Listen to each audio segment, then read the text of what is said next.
Hello everyone, welcome to life with the three. So ఇప్పుడైతే నేను మా జోషికి బ్రేక్ఫాస్ట్ ప్రిపేర్ చేస్తున్నాను. ఇదైతే సాటర్డే బాగు. సో సాటర్డే కాబట్టి ఈ దోశ వేసాను. Mostly Monday to Friday same ఉంటుంది ఇడ్లీయే. సాటర్డే ఓన్లీ ఈ దోశ, అట్లా ఇంకేమైనా డిఫరెంట్గా ఉంటుంది వీకెండ్. సో మా వాడైతే ఇంకా ఇడ్లీ వేస్తే ఇబ్బంది లేకుండా తింటాడు. ఒకవేళ వేరే చేంజ్ చేసామంటే ఇంకా వాడి మూడ్ని బట్టి వాడికి ఇష్టం ఉంటే తింటా అంటాడు, లేదంటే వద్దంటాడు. అందుకని స్కూల్కి వెళ్ళే టైంలో మ్యాక్సిమం రిస్క్ చేయను, ఇంకా లేట్ అయిపోతుంది అనేసి. లేదంటే వాడిని ముందు రోజు అడిగి చేస్తాను. మ్యాక్సిమం ఇడ్లీయే వేస్తాను వీక్డేస్లో. వీకెండ్స్లో అయితే ఇంకా దోశ అట్లా చేంజ్ చేస్తాను. వీకెండ్స్లో కూడా దోశ ఒకటే ఉంటుందిలేండి. ఇంకా ఒకటేమో నార్మల్ దోశ వేసి ఇంకొకటి ఏమో ఎగ్ దోశ వేస్తున్నాను. ప్రోటీన్ కూడా తిన్నట్టు ఉంటుందని దోశ మీద ఎగ్ వేస్తున్నాను. మోస్ట్లీ ఎక్కువ నార్మల్ బాయిల్డ్ ఎగ్ కానీ ఆమ్లెట్ కానీ వేస్తా. సో ఈరోజు అయితే దోశ మీద వేస్తున్నాను. ఇట్లా మా వాడికి ఎప్పుడు వేసి పెట్టలేదు. సో ఇదే ఫస్ట్ టైం తిన్నాడు వాడు కూడా ఇష్టంగానే. అంటే మనకు దాంట్లో కలిసిపోతుంది కాబట్టి పెద్ద ఏమీ తెలియదు, తిన్నాడు ఇష్టంగానే. ఇంకా దీని మీద అయితే కొంచెం ఫ్లాక్స్ సీడ్ పౌడర్ కూడా యాడ్ చేశాను. నేను ఆల్రెడీ చేసి పెట్టుకున్నాను ఫ్లాక్స్ సీడ్ పౌడర్. సో అది ఉంది, అది యాడ్ చేసేసాను. నా ఎక్సర్సైజెస్ ఫినిష్ చేసుకున్నాక అంటే బ్రేక్ఫాస్ట్ కూడా చేసేసిన తర్వాత నేను ఈరోజు పన్నీర్ రైస్ చేయడానికి అయితే వెజిటేబుల్స్ అన్నీ కట్ చేసుకుంటున్నాను. ల్యాప్టాప్లో దేవుడు పాటలు పెట్టుకొని చక్కగా ఉంటా ఇది కట్ చేసుకుంటా అయితే కూర్చున్నాను. పన్నీర్ ఉంది తెచ్చింది, మళ్ళీ అది మర్చిపోతాను, మళ్ళీ ఎక్స్పైరీ అయిపోతుందని ఇంకా నేనైతే పన్నీర్ రైస్ చేద్దామని ప్రొసీజర్ అయితే అప్పటికప్పుడు అనిపించింది, ఇంకా స్టార్ట్ చేశాను. అట్లాగూ క్యారెట్ ఒకటి ఉంది, బీన్స్ కూడా ఉన్నాయి, ఇంకా ఉల్లిపాయలు ఇవన్నీ కట్ చేసుకుంటున్నాను. దేవుడి పట్ల వింటూ ఉంటుంది, ఒక మంచి పాజిటివ్ వైబ్రేషన్ వస్తుంది, పాజిటివ్గా ఉంటుంది. సో అది పెట్టుకొని ఇంకా ఇవైతే కట్ చేసుకుంటూ ఉన్నాను. వెజిటేబుల్స్ అన్నీ కట్ చేయడం అయితే అయిపోయింది. క్యారెట్, మిర్చి, బీన్స్ అండ్ ఉల్లిపాయ, నెక్స్ట్ పన్నీర్ కూడా కట్ చేసుకుంటున్నాను. పన్నీర్ కూడా మనం క్యూబ్స్గా మనకి ఎంత సైజు కావాలో అంత సైజు, కొంచెం చిన్న సైజు అంటే మరీ చిన్న సైజు కాదు, మీడియం సైజు. తర్వాత అయితే ఆనియన్స్, పచ్చిమిర్చి, క్యారెట్ ఇవైతే వేసి వేపించుకుంటున్నాను. యాక్చువల్గా దీన్ని వీడియో తీసేటప్పుడు మా ఫ్రెండ్ కాల్ చేసింది, తనతో మాట్లాడుతూ ఇంకా ఇది వీడియో తీయలేదు. తర్వాత కొంచెం బీన్స్ కూడా నేను ఫస్ట్ దీంట్లో మనకి వెల్లుల్లి ఉంటుంది కదా, వెల్లుల్లి కూడా ఒక 3 వేసుకున్నాను, 3 క్లౌస్ కట్ చేసి. సో ఇవన్నీ చక్కగా వేగిన తర్వాత ఇప్పుడైతే పన్నీర్ కూడా యాడ్ చేశాను. చూడండి, పన్నీర్ కూడా నేను ఆల్రెడీ ముందే వేపించుకున్నాను, ఆ వీడియో కూడా మిస్ అయింది, తీయలేదు. పన్నీర్ని చక్కగా నెయ్యిలోనే వేపించుకున్నాను నేను, నెయ్యిలో వేపించుకొని. సో ఇవన్నీ వేగిన తర్వాత నేను మసాలాస్ ఏమీ యాడ్ చేయలేదండి, ఓన్లీ ఉప్పు, కారము వీటిని జస్ట్ చక్కగా వేపించుకున్నాను అంతే. కానీ ఇదైతే చాలా టేస్టీ వచ్చింది. నెక్స్ట్ రైస్ కూడా నేను నార్మల్ రైస్ వండుకున్నట్టే ఉడకబెట్టుకొని దాన్ని కొంచెం సేపు ప్లేట్లో ఆరబెట్టుకున్నాను. అది ఆరిపోయిన తర్వాత దాన్ని అయితే కూడా యాడ్ చేస్తున్నాను. రైస్ కూడా మాది బియ్యం పొడుగ్గానే ఉంటుంది, ఇంకా బాస్మతి రైస్ కూడా ఏం కాదు, నార్మల్గా మేము ఇంట్లో తినే రైసే. సో ఇదైతే చాలా టేస్టీగా వచ్చింది. నేను ఇట్లా ఎప్పుడు చేయలేదు, మాక్సిమం ఎప్పుడు కర్రీ చేస్తాను, ఎగ్ బుర్జీ, పన్నీర్ బుర్జీలాగా అట్లాగే చేస్తాను. సో ఇట్లా ఎప్పుడు చేయలేదు, ఇది ఫస్ట్ టైం చేశాను. కానీ అయితే చాలా టేస్టీగా వచ్చింది కర్రీ, అదే పన్నీర్ రైస్ అయితే నాకైతే చాలా బాగా నచ్చింది. ఇట్లా మిక్స్ చేసుకుంటే మనకి సరిపోతుంది. చూడండి, రైస్ కూడా చాలా పొలుగ్గా వచ్చింది, కొంచెంసేపు ఆరబెట్టుకున్నాను కాబట్టి.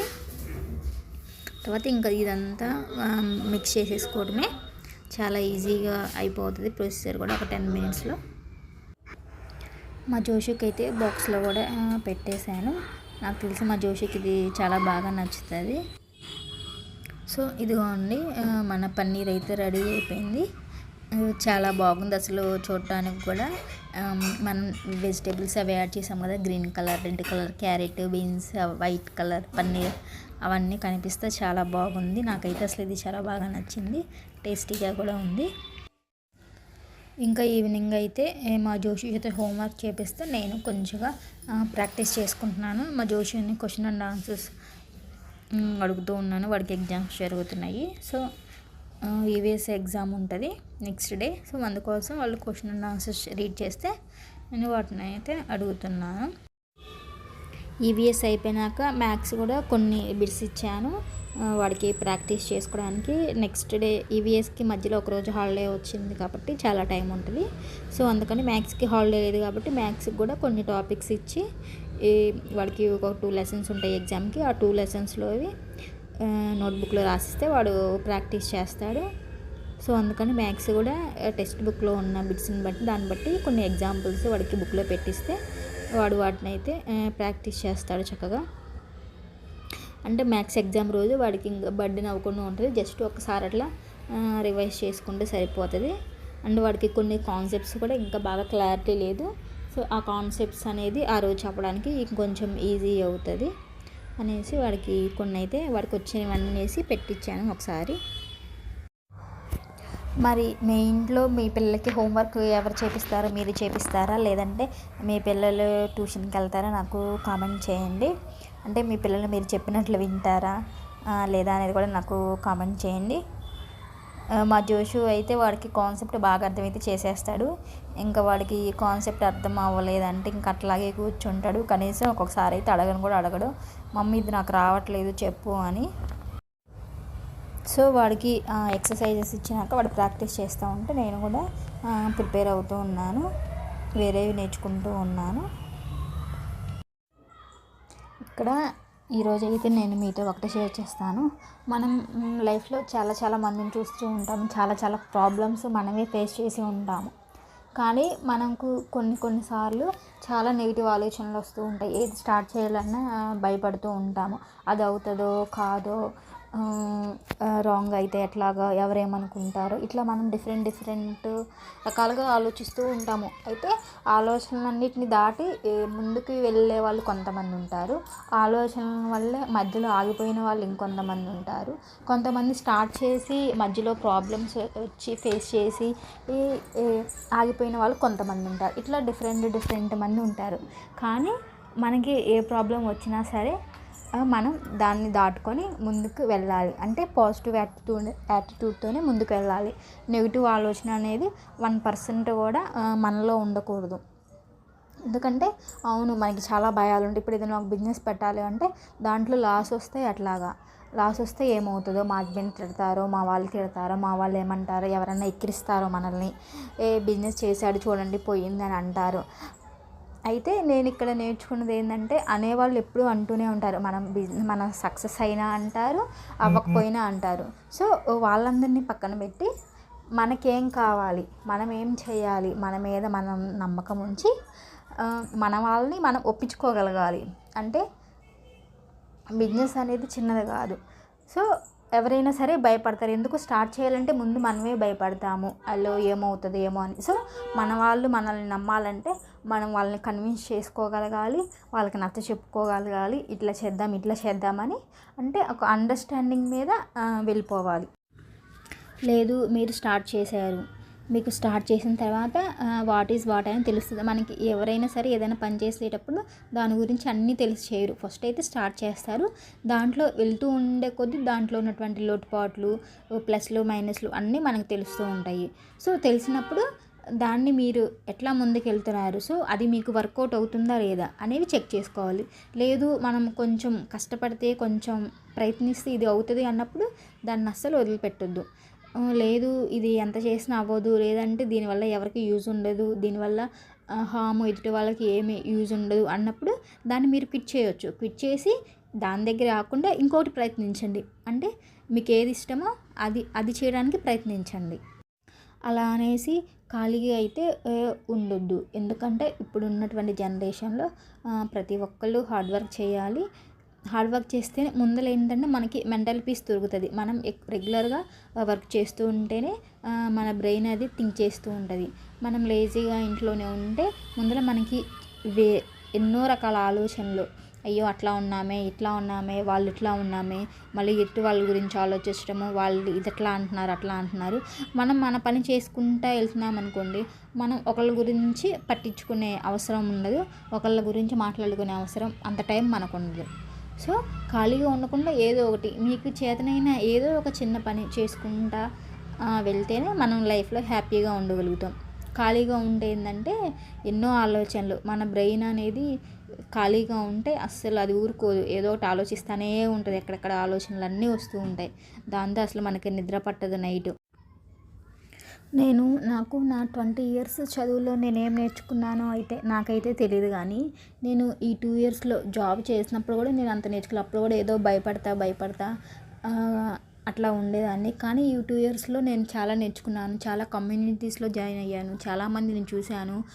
బయటకి అది వెళ్ళటము ఇట్లా చాలా నేర్చుకున్నాను. బయట పీపుల్ ఎట్లా ఉన్నారు, మనం బయట ఎట్లా మాట్లాడాలి, మనం ఎంత కాన్ఫిడెంట్‌గా ఉండాలి అనేదైతే నేను నేర్చుకున్నాను. అండ్ పాజిటివ్ యాటిట్యూడ్ మనకి ముఖ్యంగా కావాల్సింది ఇదే, పాజిటివ్ యాటిట్యూడే.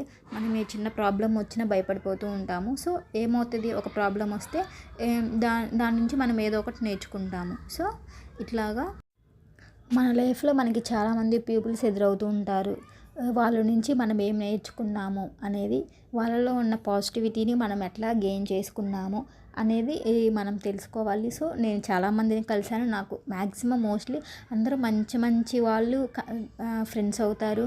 మంచి మంచి విషయాలు షేర్ చేస్తారు. నన్ను ఎప్పుడూ ఎవ్వరు ఏ విషయంలోనూ నెగిటివ్గా చేసింది కానీ, డిగ్రేడ్ చేసింది కానీ లేదు. సో అందరూ వాళ్ళ దానికి తగ్గట్టుగా నాకు ఎప్పుడూ పాజిటివిటీ ఇస్తూ నాకు పుష్ చేస్తూ ఉంటారు. ఈవెన్ మా ఫ్యామిలీ అయినా సరే, నా ఫ్రెండ్స్ అయినా సరే, నా క్లాస్మేట్స్ కానీ, నా చైల్డ్హుడ్ ఫ్రెండ్స్ కానీ, ప్రతి ఒక్కరూ నేను ఏది చేసినా సరే మంచిగా అప్రిసియేషన్ ఇస్తారు. ఇంకా చెయ్యి, బాగా చేస్తున్నావు అని ఇట్లా ప్రతి ఒక్కరు ఇస్తారు. సో అట్లా ఇంతమంది ఉన్నప్పుడు నేను ఎందుకు చేయలేను, నేను ఎందుకు ఇట్లా ఖాళీగా ఉండడము అని నాకు అనిపిస్తూ ఉంటుంది. అందుకే నేను ఎప్పుడు నా డిగ్రీ కంప్లీట్ అయ్యి 2017లో కంప్లీట్ అయింది. అప్పటి నుంచి ఇప్పటిదాకా నేను ఏదో ఒక వర్క్ చేస్తూనే ఉన్నాను. ఓన్లీ కరోనా టైంలో తప్పితే అప్పటి నుంచి ఇప్పటికి ఏదో ఒకటి బ్యాంకింగ్ ప్రిపేర్ అయ్యాను 2 ఇయర్స్. అది నాకు అప్పుడు మానేశాను. తర్వాత జాబ్ చేశాను 2 ఇయర్స్. మళ్ళీ బ్రేక్ వచ్చింది. సో ఇట్లా నాకు బ్రేక్స్ వస్తూ ఉన్నాయి కానీ నేను ఎక్కడ నా లెర్నింగ్ అనేది ఆపలేదు. సో నా లెర్నింగ్ ఆపలేదు కాబట్టి నేను ఈవెన్ ఇప్పటికైనా సరే ఏదో ఒకటి నేర్చుకోవాలి, ఏదో ఒకటి చేయాలి అని ఉంటాను. సో మనం ఎప్పుడైతే మన లెర్నింగ్ని ఆపుతామో మన మైండ్ ఇంకక్కడే ఆగిపోతుంది. అంటే తర్వాత వేరేది ఏమైనా చేయాలన్నా కూడా మనం మనసు పెట్టలేము. నేను నా లెర్నింగ్ అనేది ఎప్పుడు కంటిన్యూస్గా జరుగుతూనే ఉంది కాబట్టి నేను ఇప్పటికి కూడా మళ్ళీ ఏదో ఒకటి చేయాలి, ఇంకేదన్నా చేయాలి అన్న థాట్ ప్రాసెస్లోనే ఉన్నాను. సో నాకు అనిపిస్తుంది ఎప్పుడు నేను ఇట్లా నేర్చుకుంటూనే ఉంటానా అని. ఒక్కొక్కసారి అయితే నేను నేర్చుకోవడం వల్ల నాకేమన్నా యూజ్ అవుతుందా లేదా అని కూడా అనిపిస్తుంది. లేదు, నాకైతే చాలా యూజ్ అవుతుంది. నేను చాలా ఇప్పుడు ఇప్పుడు చాలా కాన్ఫిడెంట్గా ఉన్నాను. ఇంతకు ముందు అయితే అసలు ఇట్లా ఉండేదాన్ని కాదు. సో నేనైతే ఇది ఇంతతో స్టాప్ చేస్తున్నాను. నేను మాట్లాడుతుంటే ఇంకా వస్తూనే ఉన్నాయి మాటలు. సో వీడియో లెంత్ కూడా చాలా పెరిగిపోతుంది. ఇప్పటికైతే ఇక్కడ దాకా చాలు. నెక్స్ట్ వీడియోలో ఇంకోసారి చెప్తాను. సో మీకు ఏదైనా చేయాలనుకున్నప్పుడు భయపడకుండా స్టార్ట్ చేయండి. ఫస్ట్ అయితే నేను చెప్పేది అయితే అది, రిజల్ట్ ఏదైనా కానీ పాజిటివ్ ఆర్ నెగిటివ్ ఫస్ట్ అయితే ట్రై చేయండి. సో మీరు కనుక నా వీడియో ఫస్ట్ టైం చూస్తున్నట్లయితే లైక్ చేయండి, సబ్స్క్రైబ్ చేయండి. ఎవరికైనా యూజ్ఫుల్ అవుతుందంటే షేర్ చేయండి.